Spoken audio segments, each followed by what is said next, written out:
Moto Guru. In this video, I'm going to show you how to plot a route in BaseCamp from scratch and then navigate it on a Garmin device. This is one of the simplest ways to get going with BaseCamp. I'll guide you through the process step by step and point out the potential issues. There are a few steps required to configure BaseCamp and your device to plot and navigate the routes correctly, and this does take some time to put in place, but it only has to be done once, so stick with it and you'll be all set. So the first thing we need to do is download and install Garmin BaseCamp. I have a separate video on how to do this, but for completeness we'll cover it briefly here. So we need to navigate to garmin.com/BaseCamp.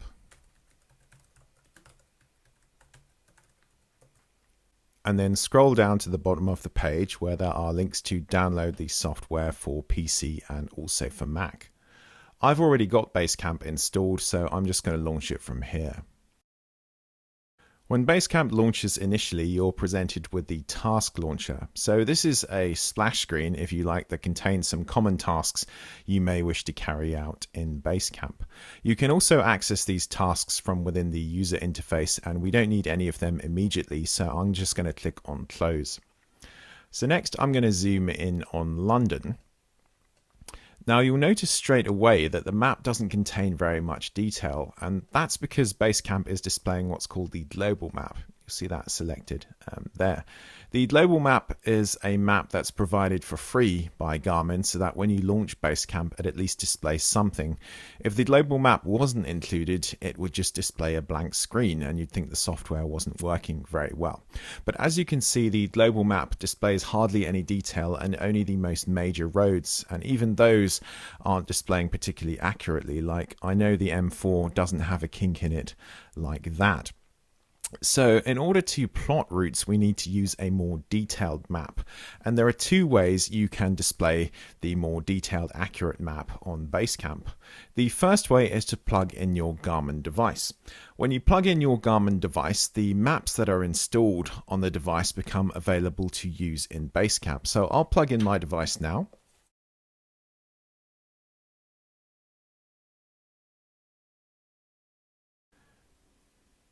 My device has been recognized by Garmin BaseCamp and appears on the left here under my Garmin devices. And now that it has been recognized, the maps installed on the device are available to select under the Maps menu. So I'm going to choose City Navigator Europe. And you'll notice we now have the more detailed map, and all of the roads are a proper representation of what they actually are in the real world. The second way to display the detailed map is to install it to your computer using Garmin Express. Garmin Express is an application for installing updates on your Garmin devices, and you can also use it to install maps to your computer. I do have a separate video on how to use Garmin Express, but for completeness we'll cover it briefly now. So to install Garmin Express, we would navigate to garmin.com/express. And then click on the link to download for Mac. I've already got Garmin Express installed, so I'll just launch it. And here it is. So within Garmin Express, the first thing you need to do is add your device.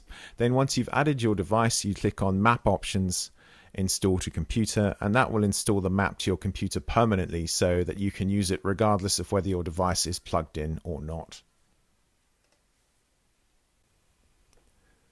Next, let's get organized by creating a list folder and a list for our route.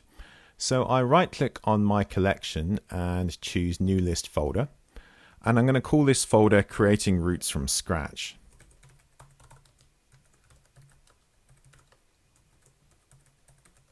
Then I right-click on my list folder and choose New List. And I'm going to call this list Example Routes. List folders contain lists, and lists contain waypoints, tracks, and routes. Working in this manner makes it easier to focus on our current task. Next, let's choose our activity profile. Activity profiles contain route preferences and road avoidances. We need to make sure the activity profile that we choose is the most appropriate for the type of route we are plotting. For automotive routes, in most cases the driving activity profile is the most appropriate because by default it contains the least amount of road avoidances. Road avoidances are generally undesirable when plotting routes, as we want the route to follow the roads that we plot and not to avoid them because they're a highway or a motorway, for example. The activity profile you choose in BaseCamp determines the transportation mode selected on the Garmin device.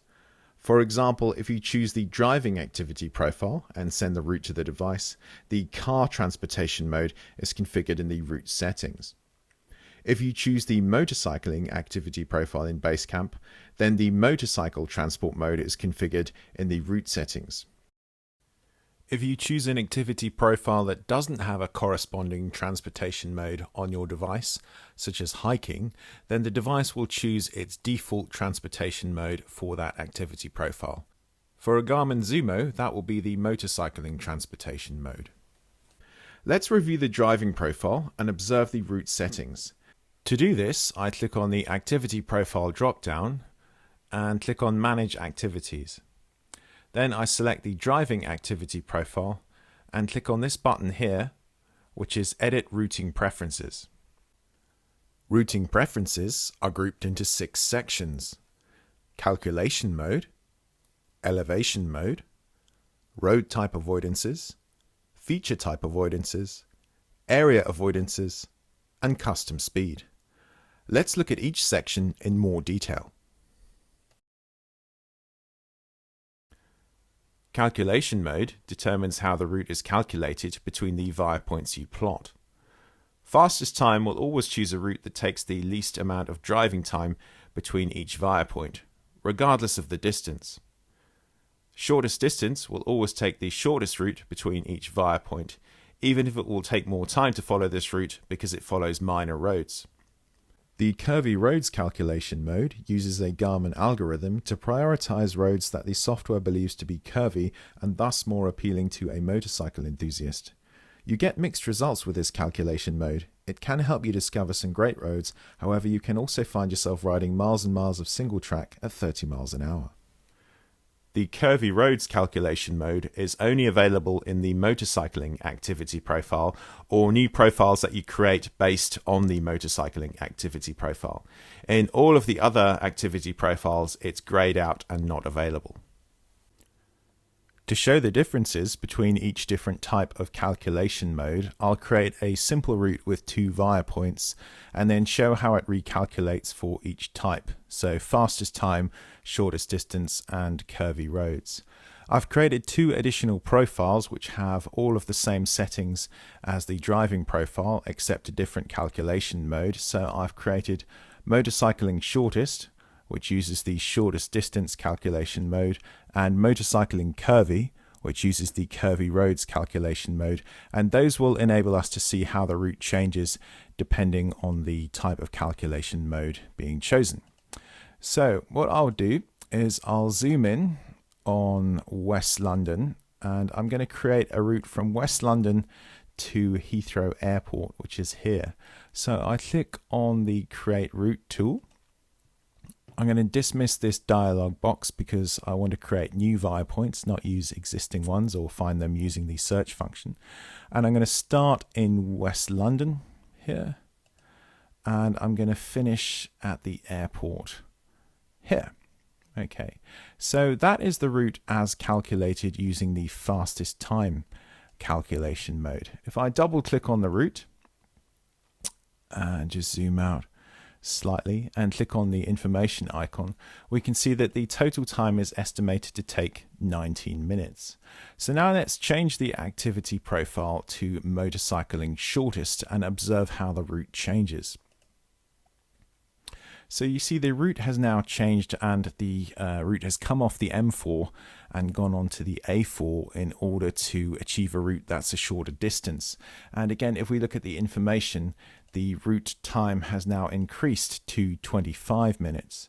If we change the activity profile again to motorcycling curvy, which uses the curvy roads calculation method, again, if we observe the route, it's changed again, and now it's trying to seek out curvy roads on the way to the airport. And now the total time again has gone up. the total estimated time to 34 minutes. So you can see how the calculation mode influences how the route is plotted between via points. I recommend using the fastest time calculation mode when creating routes in Garmin BaseCamp. If you create enough via points and use the fastest time calculation mode, then the route created will most accurately follow those via points and the roads you intended to drive. If you choose the shortest distance or curvy roads calculation mode, then the software will try and find the shortest distance between each via point you plot, or will try and find a curvy route between each via point you plot. And when you're plotting your own route, you want the route to follow the roads you plot. You don't want the software to try and interpret what you've plotted to find a shorter route or a curvy route. So in this instance, fastest time is the most desirable calculation mode, and this will most accurately reflect what you've plotted in terms of your via points. When you send a route from BaseCamp to your Garmin device, the calculation mode is sent with the route to your device.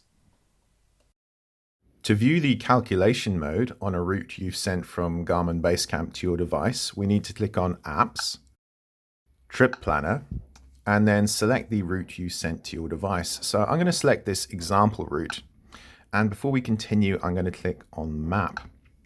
So this route is from West London to Heathrow Airport, and it was created using the fastest time calculation mode in Garmin BaseCamp before being sent to the device. So it's taking the motorway out to the airport. So if I go back to the route and click on the 3-bar menu on the top left and scroll down to the bottom, we have a setting called route preference. Route preference is the equivalent of calculation mode on the device. Those two terms are interchangeable. So calculation mode on the device is known as route preference. If I select route preference, it's set to faster time, and that's because when I created the route in BaseCamp, I chose the fastest time calculation mode. Now I can change it from here if I want to. So I can change it from fastest time to shorter distance. And now when I click save, the route will recalculate based on that route preference or calculation mode. So when I click save, the route recalculates. And if I go back now and look at it on the map, you see it's changed slightly in that it's come off the motorway and is now taking the A4. And that's in order for the route to be a shorter distance, although it will take more time. So that's how to view the calculation mode on the device. It sits within the route under the 3-bar menu under route preference. If you send a route to a device using a calculation mode that device doesn't support, for example, if you use the curvy roads calculation mode and send that to a device that doesn't support the curvy roads calculation mode, then the device will use its default setting and recalculate the route. In most circumstances, this will be the fastest time calculation mode. Elevation mode determines whether the route will avoid steep ascents.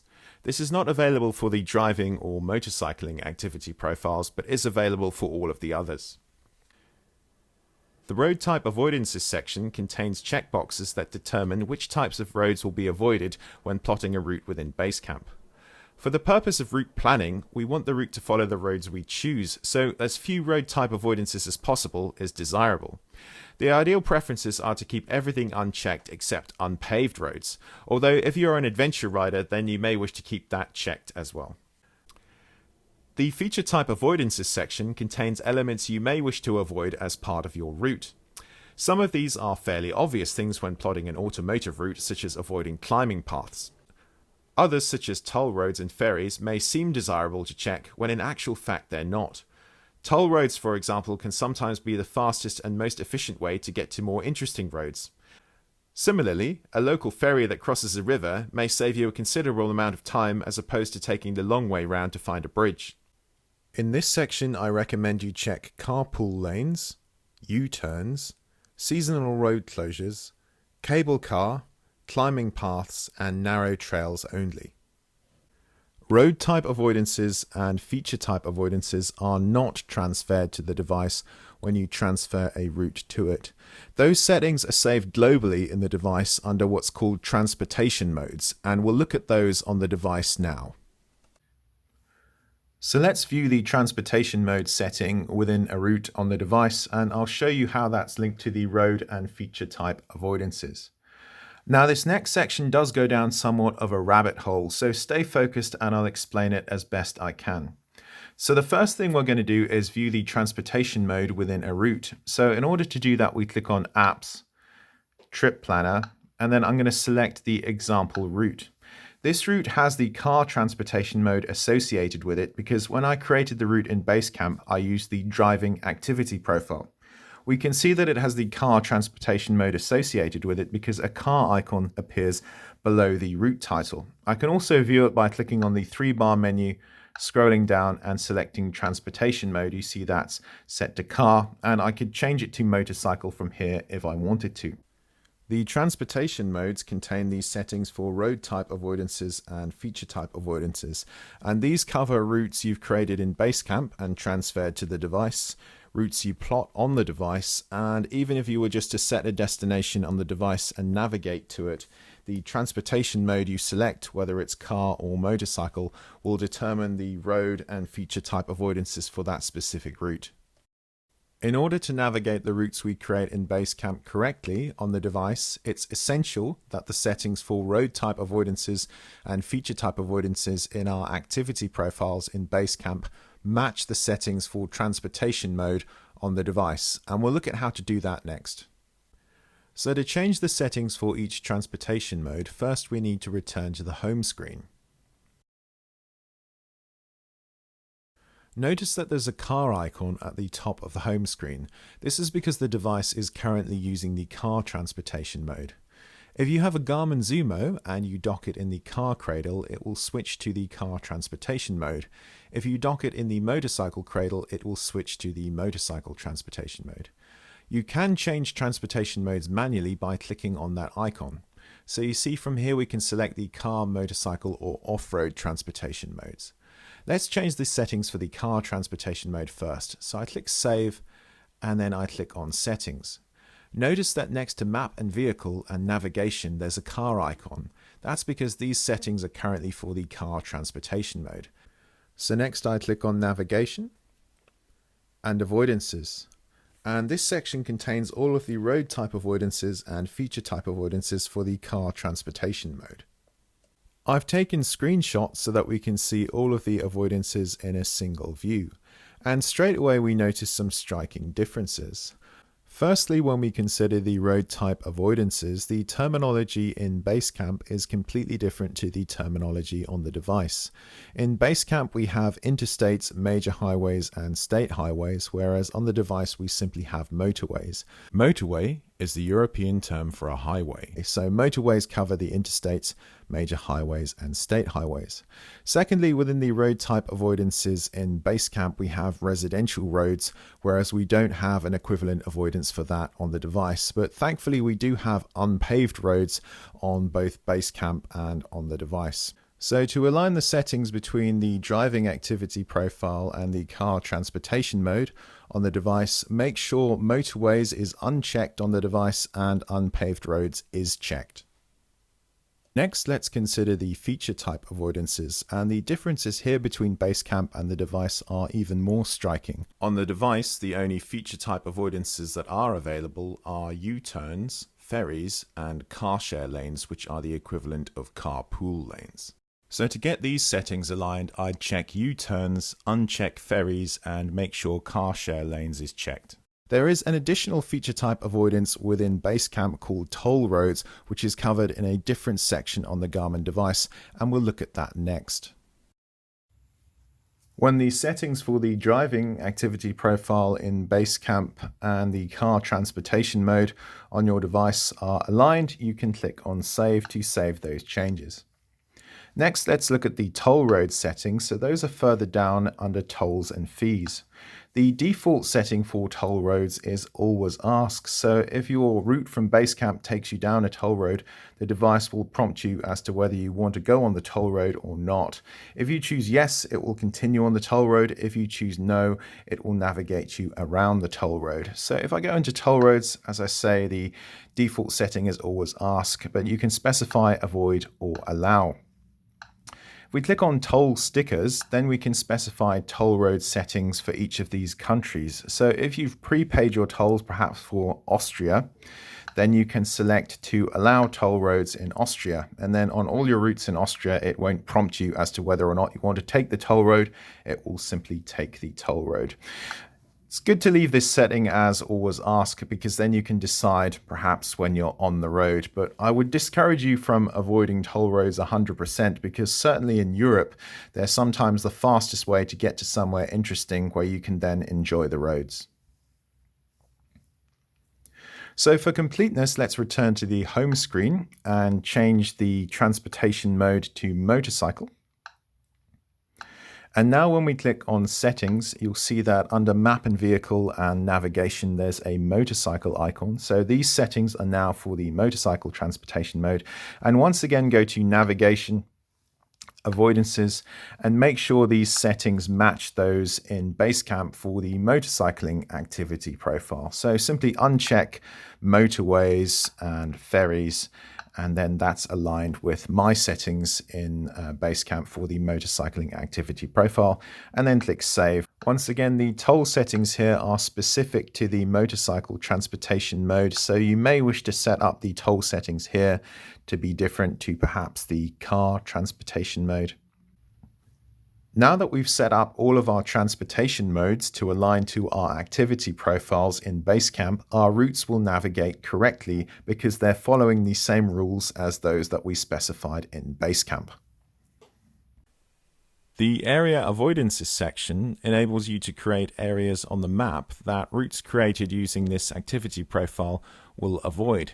To show you how that works, I'm going to first check this box to show avoidance areas on the map, and then I'm going to zoom in just south of Hyde Park where we can create an area avoidance. There we go. Okay, so to create an area avoidance, I click on this button here to manage areas, and then I click on the plus button. So it says click and drag to select a map area to avoid. So I'm going to avoid this section here. Okay, so now that's been created, I'll create a route that goes through that section and we'll see how it's displayed. So I close this section and click on Create Route. Let me just zoom in a small bit more. So I'm going to create a route that goes from west to east. So I'm going to start here and go right through the avoidance to the east here. Okay, so you see the route created avoids that area completely, rather than simply going east on this road, the A315, which is the normal route. It avoids it by going south, then east, then north. If you create a route that goes into the area avoidance, some interesting stuff happens. So let's go from here again in the west right into the middle of the area avoidance. So notice what happens. Instead of the route continuing east on the A315, it again goes south and then east and then north. And the reason it's doing that is because it's creating a route that avoids as much of this area as possible. If you think about perhaps as a mouse going in to get some cheese, it's going to find the shortest route in and potentially out. And that's why the route is plotted like that. To remove an area avoidance that you've created, simply go to Manage Activities, select the activity where you created the route avoidance. So I'm going to select driving, and again click on Edit Routing Preferences, and then click on Manage Areas under Area Avoidances. Select the area avoidance you want to delete and click on the minus button, and that's now removed. Now notice if I recalculate that route that we created here, so if I double click on it, let's just zoom in so we can see it a bit more clearly, and I choose recalculate, it will now navigate directly to the endpoint because the area avoidance has been removed for that activity profile. Area avoidances are not copied to the device when you transfer a route to it. So if you've created a route in BaseCamp that goes around an area avoidance, when you send that route to your device, if the route recalculates, it may well go through the area you intended to avoid. Area avoidances can be set up on the Garmin device, and they are part of the transportation modes we looked at earlier in the video. So I'll show you how to do that next. To create an area avoidance on the device, firstly we need to make sure the transportation mode where we want to create the area avoidance is active. So to do that, we click on the vehicle icon on the home screen and make sure the correct transportation mode we want to use is selected. So I've selected car, so I'll click on save. Next I click on settings, and again notice that the settings for map and vehicle and navigation are now specific to the car transportation mode. I select navigation and then I select custom avoidances. So from here I can select an area to avoid or a road to avoid. So let's set up an area to avoid first. So I click add avoid area. So next I need to create the area on the map. So let's create a similar area to the one we did before, just south of Hyde Park. So if I zoom in there, so we need to touch the first corner. So let's create it there. And now I click on next and it says touch avoid area opposite corner. So we need to touch the opposite corner to create a square or a rectangle if you like. So let's create that there. And then choose next to confirm the avoid area. We click done. And now that area will be an avoidance area for everything that uses this transportation mode. So all routes that you send to the device from BaseCamp that use the car transportation mode will attempt to avoid this area. Any routes you create on the device will attempt to avoid this area. And even a simple route where you click on where to and enter a destination, for example, any of these, that will avoid that area you've just created if it's using the car transportation mode. So let's look at the second possibility for creating a custom avoidance. So for that, I go to settings, navigation, custom avoidances, add avoidance, and I'm going to choose add avoid road. So here it says touch avoid road start point. So let's see if we can avoid the M4, or at least the start of the M4. So that starts here. So we touch the start of the M4 and click on next. And then it says touch avoid road endpoint. So let's go and avoid this section of the M4 there. Okay. So then I click on next. It says confirm avoid road. So there it is. If I zoom in, it's going to avoid that section of the M4. So I click on done. And now I've got a road avoidance and an area avoidance. To delete area and road avoidances from this transportation mode, we simply click on this icon here, and then we can select them individually or select all and choose delete. And then those custom area and road avoidances will be deleted for this transportation mode.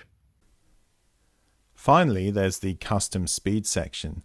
This section influences the estimated speeds on each type of road. So to show you how that works, I'll plot a route quickly. So I'm going to plot a route from East London to West London. So I'm going to go from here to there, east to west. Okay, so now if I double click on that route and choose the information section, you'll see that it believes the route will take 1 hour and 48 minutes. So let's now go and change the custom speed. So let's go back and increase that. So the default speed adjustment, let's push that up to plus 20 miles per hour. Now, if I reopen the route and choose recalculate and click on the information, you'll see the total time has gone down now to 1 hour and 23 minutes because I've increased the average estimated speed on each type of road. Similarly, if I reduce the custom speed, so again, go manage activities and reduce that to minus 20 miles per hour. And again, reopen the route. So that's showing 1 hour and 23 minutes. Let's go recalculate. Go back to information. That's now showing 2 hours and 33 minutes because I've reduced the average speed on each type of road by 20 miles an hour. You may wish to experiment with that to try and get more accurate route estimates, but I found that leaving it at the default setting gives a fairly accurate estimate of how long a route will take. I appreciate that took a while, but now we understand all of the route settings, and more importantly, the route settings we've configured in BaseCamp are aligned to those on our Garmin device. So when we do plot custom routes, they're going to navigate correctly on the device. So the next step is to start plotting custom routes. So I'll start by showing you a simple example, which is a lap around Hyde Park in central London. So if I zoom in on Hyde Park, we can see it more clearly. If you ever fly into London, Hyde Park is quite easy to spot because it has two distinctive features, the round pond here and the serpentine lake. So next I'm going to choose the example routes list where I'm going to create my route, and then I'm going to click the create a route button, and that opens this dialog box here. So this dialog box invites you to choose a map to plot the route. I've got City Navigator Europe selected, which is the same map that's on my Garmin device, and we can also choose an activity profile from here. The activity profile you already had set up here will appear here first, and you can choose a different one if you wish. Next, we've got the option to drag a start point and an end point onto this window. So this is if you want to use existing waypoints as the start and end points for your route, or if you want to search for points to have as the start or end points for your route. We're going to create a brand new route with brand new points, so we don't need to use these things here. So once we're happy with our map and our activity, we can click on close and then start plotting our route. First, we need to plot our start point. When plotting your start point, figure out where you actually want to start, for example, a petrol station or a rest area next to the road, and then plot the start point further up the road in the direction you want to travel. This is because the start point is a compulsory alerting via point. Therefore, if you miss it, the route will recalculate to take you back there unless you use the skip function on your device. If you plot the start point in a petrol station or rest area, it's very easy to miss it. You may place it in the woods or in an area you can't access with your vehicle. In this case, when you try and start the route, you won't be able to pass close enough to the start via point for the device to register it, and thus it will keep trying to take you back to the start unless you use the skip function on your device. It's much better to plot your start point up the road in the direction you're heading. So I'm going to start on Queen's Gate, so I left click to start the route. Next, I plot intermediate via points on the roads I intend to take. You need to plot enough via points to ensure that the route follows the roads you want it to. A good rule of thumb is to place one via point towards the start of the desired road, one in the middle, and one towards the end of the desired road before you turn into a different road. When placing via points, always place them in open, clear stretches of road. Never place a via point on a junction, an intersection, or a roundabout. Placing via points in such locations can be extremely problematic. If you misplace a via point on a roundabout, for example, the device may make you do a lap of the roundabout in order to pass it. Similarly, if you misplace a via point on an intersection, the device may make you take a detour just to pass the via point. Keep your via points in clear sections of road to avoid this. Place them either before or after these elements and never on them. So from the start point, I'm going to head east towards Hyde Park Corner. Then from Hyde Park Corner, I'm going to head north towards Marble Arch. Then from Marble Arch, I'm going to head west towards Notting Hill. Then from Notting Hill, I'm going to head south towards South Kensington. And then I'm going to finish on Palace Gate. At the end of the route, I can either right-click or press Escape on the keyboard to stop plotting. Unlike the start point, your end point can actually be at your intended stopping point, as even if you can't stop directly on it, you know it's the end of the route and you can stop the route manually if required. So that's our route. Next, let's look at the route tools we can use to refine it. First, let's look at the option to insert additional via points onto the route. On the Mac version of BaseCamp, we can use either the Hand tool or the Select tool to insert an additional viewpoint onto the route. I'll demonstrate using the hand tool. So I select the hand tool, select the route, and then move the pointer to the section where I wish to insert an additional viewpoint. As I hover the hand tool over the route, it changes from an open hand to a pointing hand. Now I can hold down the left mouse button. Notice two snap lines appear. I can now drag and drop to the location where I wish to insert the new viewpoint. And there it is. Next, let's look at how to move an existing point. To move an existing point, again I can use either the hand tool or the select tool, and I'll demonstrate once again using the hand tool. I select the route and move the pointer over the viewpoint I wish to move. Notice how the pointer changes once again from an open hand to a pointing hand.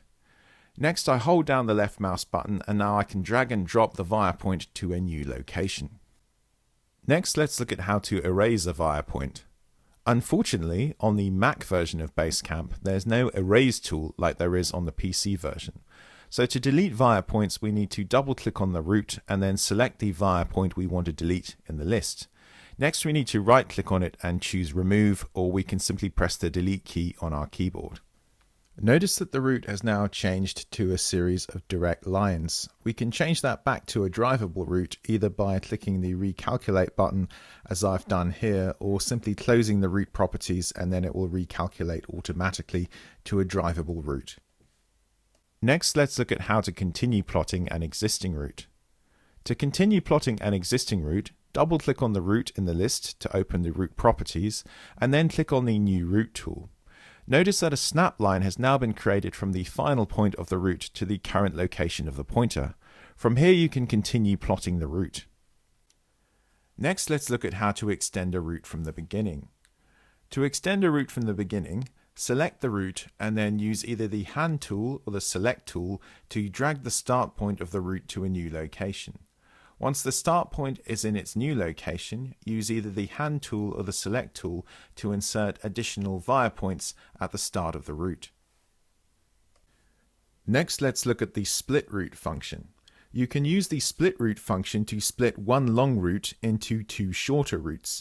That might be useful perhaps if you've plotted a long route and you want to break it down into two routes, the first route before lunch and the second route after lunch. So in order to do this, we need to double click on the route and then select the viewpoint you want to have as the split point. So if I select this one here, Bayswater Road, which is right at the top, pretty much halfway around. If I select that and right click on it and choose split route here, it's now created two routes. So this one here is the first section. You can see that's in the dark color up to there. And then the second route here covers the second section. So that's how to split one large route into two individual routes. So I've undone all of the changes we've made while I was showing you how to use the route tools, and now we're back to the original route. Next, we need to prepare the route before we send it to our device. Before we send the route to our device, let's check that all of our viewpoints have been correctly placed. To do this, we double click on the route to open the route properties and then check this box here, center on selected.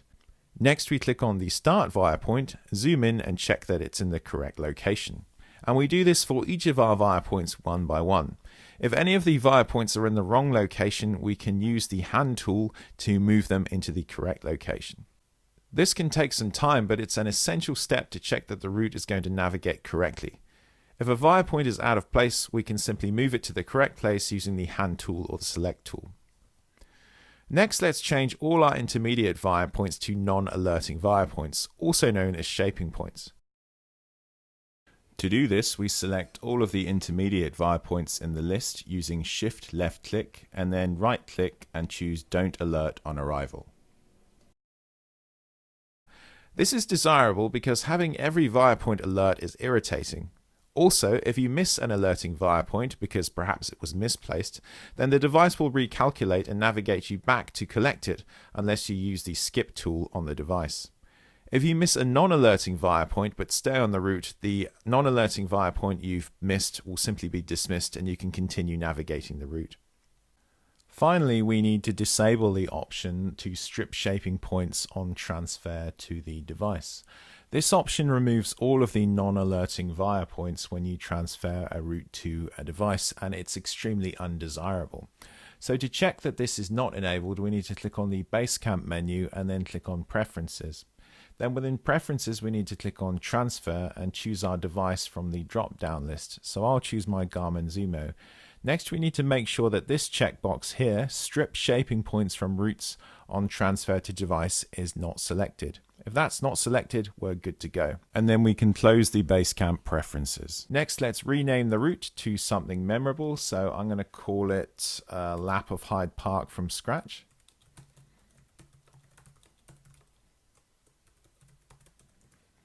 And next, I right-click on the route and choose Send to Device. Choose my Garmin Zumo from the list. Verify that routes are selected and choose Send.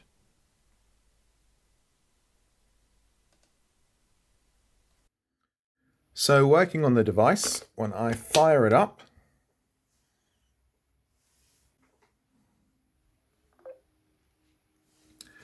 and agree to the warning, it prompts me to import a route because I've just sent a route to it. So when I click yes, there's the route we just sent, the Lap of Hyde Park from scratch. So I can select it here and choose import. I can also import it from the trip planner. So if I click on apps, trip planner, and click on the 3-bar menu on the left of the screen, I can import it from there by selecting it and choosing import. So to find the route from the home screen, we click on apps, trip planner, and so long as we've imported it, we can find our route in the list. And there it is, Lap of Hyde Park from scratch. So if I select the route, you'll see that the car transportation mode has been already selected. And there's the icon of the car because we use the driving activity profile in BaseCamp. If I click on the 3-bar menu and scroll down, you can see if we click on the transportation mode, car is selected, and we can change that to motorcycle or another transportation mode on our device if required. If I go down slightly further, we'll see that the route preference section here is set to faster time, and that's the equivalent of the calculation mode in BaseCamp. So because we specified the fastest time calculation mode in BaseCamp, that's been copied to the device and is showing us the route preference faster time. If we click on the map button here, we can see the entire route from start to finish. So there's our start and end via points and all of the additional via points that we placed on the route. If I tap on the screen and click on this arrow here, we can see a 3D view of the entire route. If I tap on this icon here, so the circle inside the square, that will take you to the current location of the device. I won't tap on that now because I'm at home and it will show you where I live. So if you want to test the route without leaving your house, you can do that by enabling the GPS simulator. So in order to do that, we go back to the home screen and click on Settings, Navigation, and scroll down and check this box here, GPS simulator. It says GPS simulated for indoor use. Once we check that and click on OK, then when we go to navigate a route, it will do a simulation of that route. So let's go and do that. Let's go to the apps, trip planner, and again find our route. There it is, Lap of Hyde Park from scratch. And next, click Go. So next it says select next destination, and this is quite important. Every alerting via point on your route will be available to select as your next destination. On our route, we've only got 2 alerting via points, the start point and the end point. In the real world, if you choose the start point as your next destination and click on OK, the device will navigate you to the start of the route and then navigate you around the route.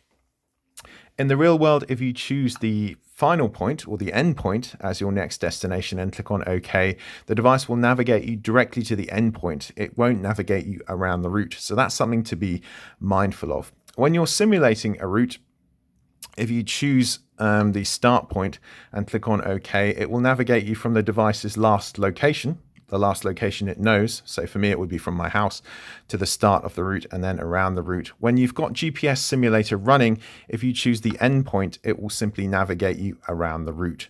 So I click on OK. And there's the view of the route on the map, and I click on Start. And it says simulate driving this route. I'm going to click on yes. In a quarter of a mile, turn right onto Kensington Road. And it's now going to navigate us around the route as if we were doing it in the real world with all of the audible alerts and turn-by-turn instructions. Turn right onto Kensington Road. While we're simulating navigating the route, I'll show you some additional functions of the device. So firstly, I will mute the notifications. So I click on the 3-bar menu, volume, and click on mute. So we won't receive any audible notifications for a while. So firstly, on the navigation map, if I tap once on that and tap on this icon here, that will show me the entire route from the top-down view, and there is our location on the route. If I tap on this arrow on the top here, that will change us to a 3D view of the route, if you like. So you can see there's my Volvo driving along the route.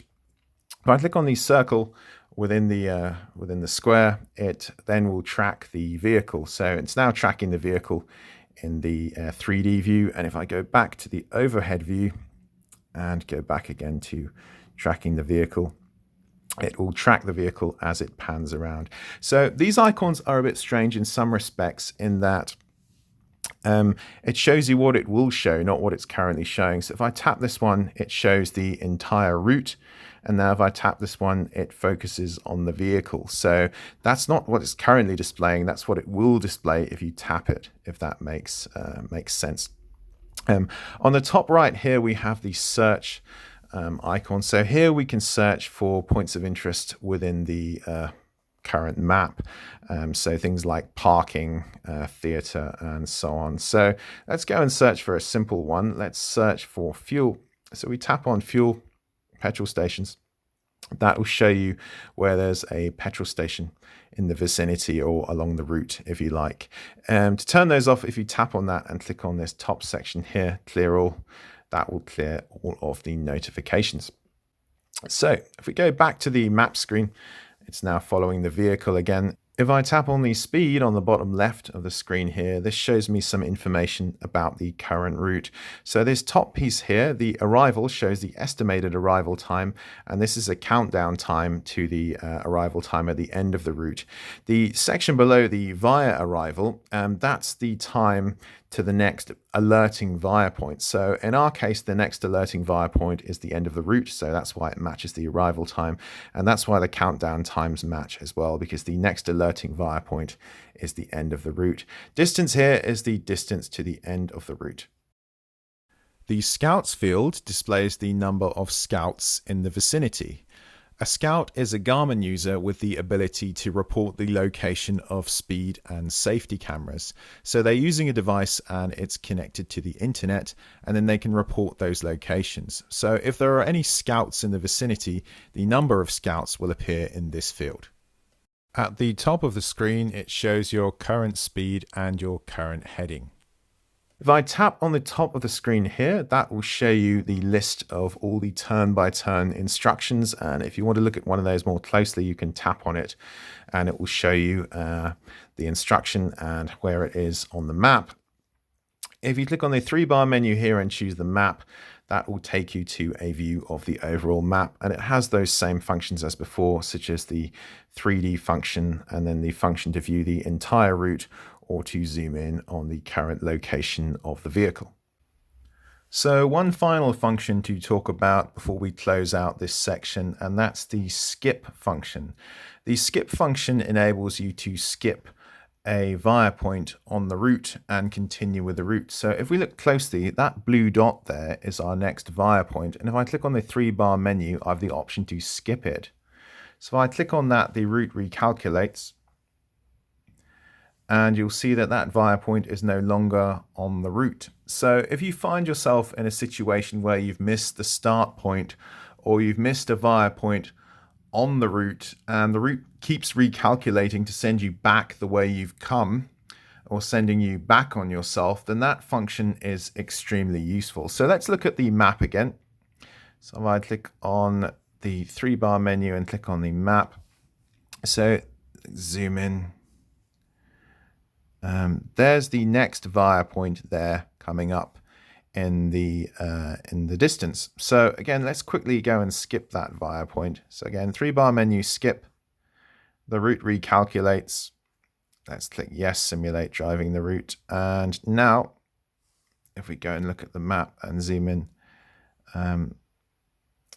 that via point's no longer there. In fact, it's rerouting us now because it doesn't have to pass that via point. But that is an extremely useful function, especially if the device keeps routing you back the way you came. If you tap the skip via point a couple of times, you'll be back on track normally. So you can proceed to view the simulation of the route through to completion should you wish. This might be something you want to consider if you're planning a big trip abroad or a big group ride. Perhaps you want to leave the simulation running while you watch something on television just to check that everything is in good order. So having tested and refined the route at home, the next step is to navigate it in the real world. So here I am in my car and I'm parked in the vicinity of the start of the route. So next we're going to navigate the route. So I click on Apps, Trip Planner. I find the route in the list. There it is, Lap of Hyde Park from scratch. And next I click Go. Next I'm presented with the Select Next Destination screen. And this screen is actually extremely important. The choice here determines where you'll start the route. Every alerting via point on the route is available as a point at which you can start the route. Our route only has 2 alerting via points, the start point and the end point, so those are the only choices available in this list. If I choose the start point and click OK, then the device will navigate me to the start of the route and then proceed to navigate me around the route. So this is a 3D view of the route if we choose the start point as the next destination. If we choose the end point as the next destination, then the device will navigate us directly to the end point and won't navigate us around the route. So this is a 3D view of the route created if you choose the end point as your next destination. If we did have an additional alerting via point on our route, perhaps halfway round, then that would appear in this list as well. And if we chose that alerting via point as our next destination, the device would navigate us directly to that location and then proceed with the remainder of the route. So that's how to use this screen. In most scenarios, you're going to choose the start point as your next destination and click OK, and then the device will navigate you to the start point and proceed with the route. And that's what we're going to do here.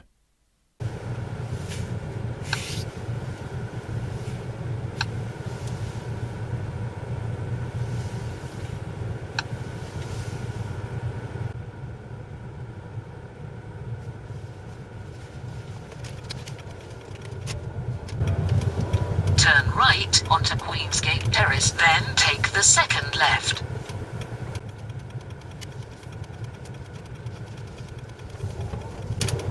Turn left onto Queensgate.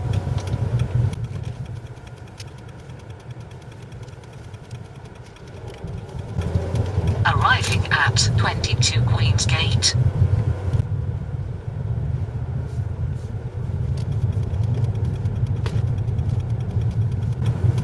Turn right at the traffic light.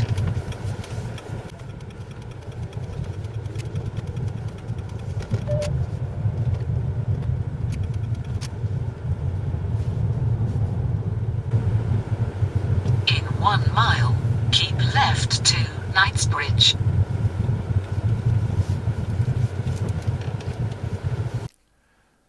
So now that we've plotted and navigated a simple route, let's proceed and plot a more complex route. And in order to do that, as always, we're going to Essex. So let's pan over to Essex here. And let's zoom in on Finchingfield.